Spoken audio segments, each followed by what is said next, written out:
Welcome to another edition of the Horror Guru, guys. Today we are going to be going over my favorite, or one of my favorite franchises, that is Scream. We're going to be going over the best to the worst movies.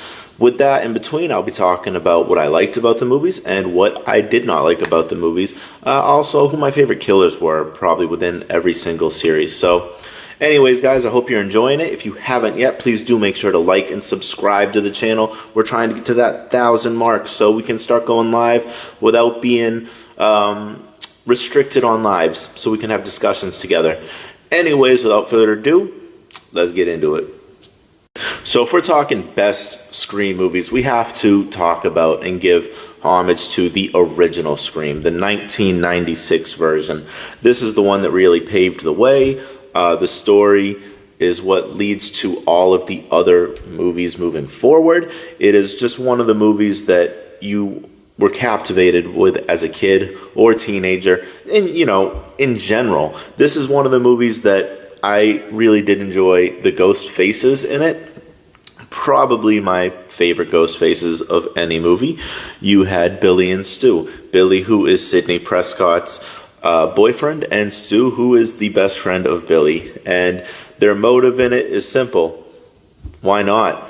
They're a bunch of psychopaths. In the movie, you see a lot of also interesting kills, you could say. As I mentioned earlier, you have one scene where you have the garage door with Sidney's best friend, who Sidney's the protagonist in the franchise. If you haven't known already, I don't know why you're watching this best to worst if you don't know that. So that's probably one of my all-time favorite kills within the franchise. So if you're gonna mark one of the better Scream movies, if not the best Scream movie, you have to do the original one. And it had some decent people in it as well that were making little cameos here and there. You had Henry Winkler, aka the Fonz. He was the principal. You started the movie with Drew Barrymore. A lot of people, from what I was told back then, because I was younger, but a lot of people thought that the trailers focused on Drew Barrymore, so they thought the movie was going to be about her. So for her to die in the very first scene, and then move into Neve Campbell, who is Sidney Prescott, my favorite final girl of all time, it was a great twist with the movie moving forward. So yeah, definitely you put Scream, the original, as the best of the whole entire franchise. Definitely worth one watch every Halloween season at least. Moving on to my second favorite movie, which is actually a little bit surprising because you go from the old school to the new school. I really liked Scream 5. This was the one that rebooted, almost you could say, the franchise. It brought in some new characters. It brought in some new killers. It brought in new motives. It brought in new backstories. I really, really liked this one. Now, what I liked about this one is, like I said, you had new characters. You had Sidney in it. You had Sam, who's the new protagonist in the film. But they did a great job at blending all of these people in, so you didn't feel like you were being oversaturated. You have Sam, who's the new protagonist in the film, who has this bloodlust to her because she ends up being, from Scream 1, Billy Loomis's daughter. Now, with that being said, she has, you could tell she has this in her, this killer instinct in her. She's just not right in the head just there, but you want to love the character. I really do like Sam. It also introduces Jenna Ortega in the film as Sam's sister. I don't think that she is as good in the film. She's a great actress, but I don't think that overall she should be the star of the film. The film should focus on Sam moving forward. It's just such a better backstory. Moving on from that, they did some bold kills in 5, and because of the bold kills, I have to put that above some of the others. You take out legacy characters, big legacy characters, that deserves praise. And when they took out Dewey, who was one of the all-time favorites in the Scream series, that was that was shocking, and that was sad at the same time. Also, the killers in this, Richie and Amber. Richie plays Sam's boyfriend in the movie, kind of brings you back to the original one. The way that it really looks like they're doing 5, 6, and 7 are going to be 1, 2, and 3. That's how it kind of feels like to me moving forward in motives of the killers. Richie is Sam's boyfriend, and this one, I liked this one because the reason that these people were killers was almost for a fandom purpose of it. You also see some other characters that are introduced as well for new people. You got Randy's niece and Randy's nephew. Randy's niece is probably one of my all-time favorites in the new series. You could even say moving past the old one. Mindy, she is just like Randy, and she is just a fun character. So yeah, that was why I put that as my second favorite. I know a lot of people, it's either hit or miss with 5, but I definitely think that this is one of the better Scream films. Third favorite Scream film. I don't really think a lot of people will agree with me with this one because people say it's one of the worst, but I just don't agree. And that is Scream 3. You know what I liked about Scream 3 is you had a singular killer. This is the only one where you have a singular killer in it, which is Roman Bridge. Now, what I liked also about this is it kind of, put the last 2 into motion, gave it a full circle type thing. You have Roman, who is in a way related to Sidney. Sidney don't even know who this guy is until the killer reveal. And it's funny because, when he reveals her, she's like, who the hell are you? And why are you trying to attack me?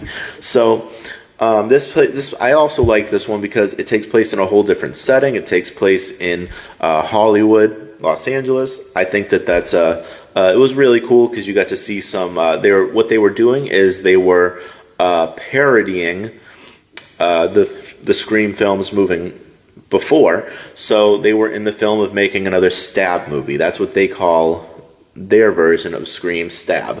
So that's kind of where everything starts to take place. And it's cool because you get to see the kills on movie sets. You get to see a little bit of a different lifestyle.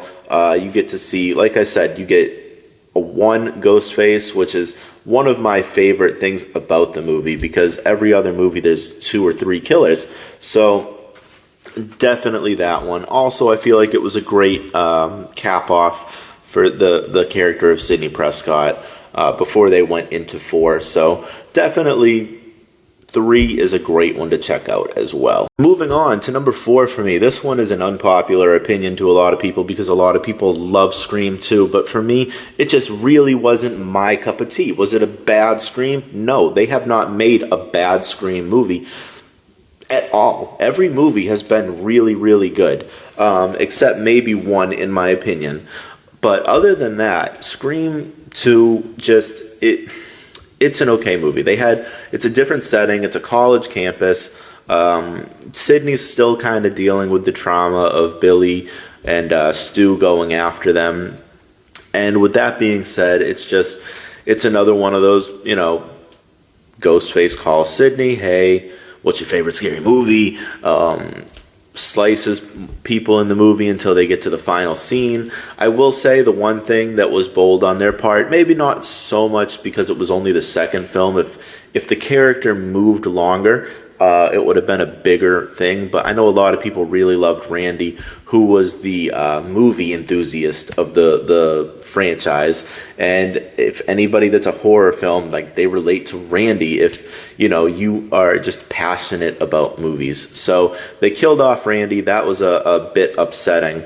But however, the killers in this, like I said in one of my prior ones, the killers were Mickey, who was a film enthusiast, you could say. And he was just crazy. That's why he wanted to do it. Also, this one had Billy's mom, Nancy Loomis, in it. And she wanted revenge on Sidney for killing Billy.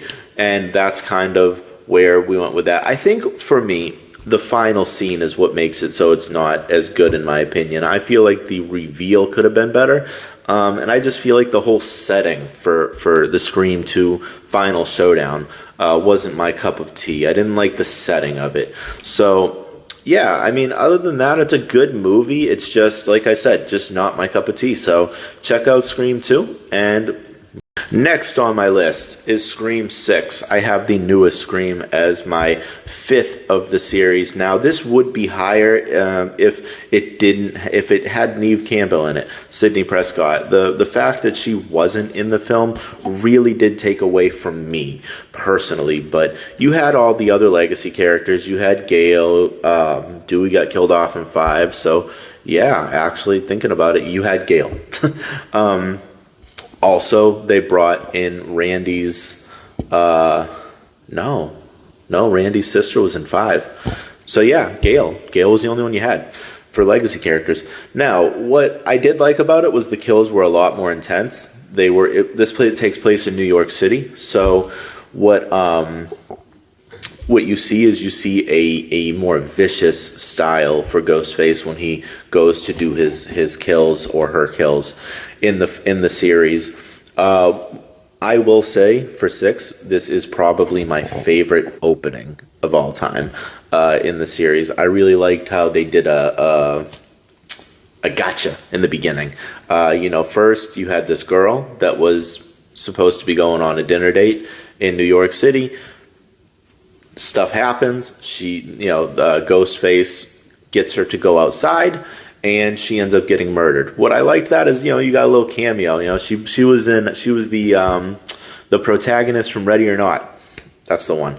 So yeah, she was the first kill for Scream 6. Now, what I liked about this is, like I said, it was a flip and twist, meaning it wasn't Ghostface that killed her. It was an imposter Ghostface.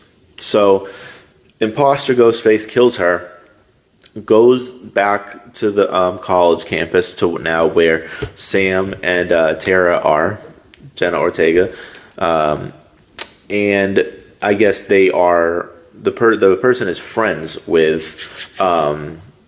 Sam and Jenna Ortega's character, Tara. So they were actually going to set them up and kill them. So he ends up going to his apartment with his friend, and they were going to start doing it together. Well, then the real Ghostface shows up and just completely takes out both of the imposters. I really, really liked that. I thought that was an interesting twist, and I thought, like I said, it's a vicious, very, very vicious Ghostface. This is one that I really enjoyed. Also, with the way Ghostface looked, I liked the motive. What they did was they took all the previous Ghostface, and each kill, they would use the mask and the costume of previous Ghostface. For instance, there would be one kill. Well, you know what? They would have, from Scream 3, they would have Roman's mask there. And because these are older masks, they are a lot more worn down. You have a couple newer ones because some of the Screams were later on. But I really liked the older mask theme. I can't wait to get my hands on that when Spirit Halloween opens. Now, I will say I was disappointed with the actual killers themselves. You had 3 killers, first time ever 3 killers. You had Detective Bailey, you had Ethan, and you had Quinn. And what they are is, like I said, they're kind of going back and from the original 1, 2, and 3, whereas this one, it is Detective Bailey, who was Richie's dad, and you had Ethan and Quinn, who were the brother and sister of Richie, and they were trying to get revenge on Sam for killing their son. Also, I do want to say, thinking back now, there is another legacy character in this, and that is Kirby. I was blanking on the name before I got on this, so I had to go look it up real fast. Yeah, they bring back Kirby in the film. Now, again, what I didn't really like about it was that dynamic. I think that there could have been a lot more better killers. I also think that, a lot of people want Stu to come back. There's a big question mark on Stu, and a lot of people were hoping that he would come back. So the fact that he didn't, that really lowered the potential in my mind for. Finally, Finally, we get into the last one, in my opinion, Scream 4. Now, this one, I do think that this is probably the worst of the series. It just didn't do it for me. They were trying to introduce more of the newer technology, more of the cell phones, online, trying to really showcase that going into 4, because we were moving into the newer era of life as we know it. So I didn't like that one as much, really. Again, you see the back and forth between Dewey and Gale. You see Sidney, she's coming back. She wrote a book or something like that. So it's more of a thing focusing on Sidney's niece, Jill. And from there, her friends are getting murdered along the way, and there's the final showdown at the end, and it introduces a couple new characters here and there, but ultimately, it just didn't do anything for me as far as the movie itself. The killers ended up being Charlie, this guy Charlie, who was in the film school. Again, same thing as previous films. Also, Jill herself, the niece of Sidney. Now, the reason she wanted to do that, because she wanted to get out of the shadow of Sidney, and she wanted to be her own person and her own stardom. Now, I get it, but at the end of the day, it just didn't do it for me. That's just, to me, it's my least favorite Scream 4. Scream 4 is probably my least favorite because I got no sentimental value towards it. I don't hold anything with it. Like the original first 3 I did when I was growing up. I was older when 4 came out, so I got to really look at it from an adult perspective and not have a biased perspective on it. So, yeah, I mean, it's an okay movie, but I put it at the end of my list. Nothing too special about it.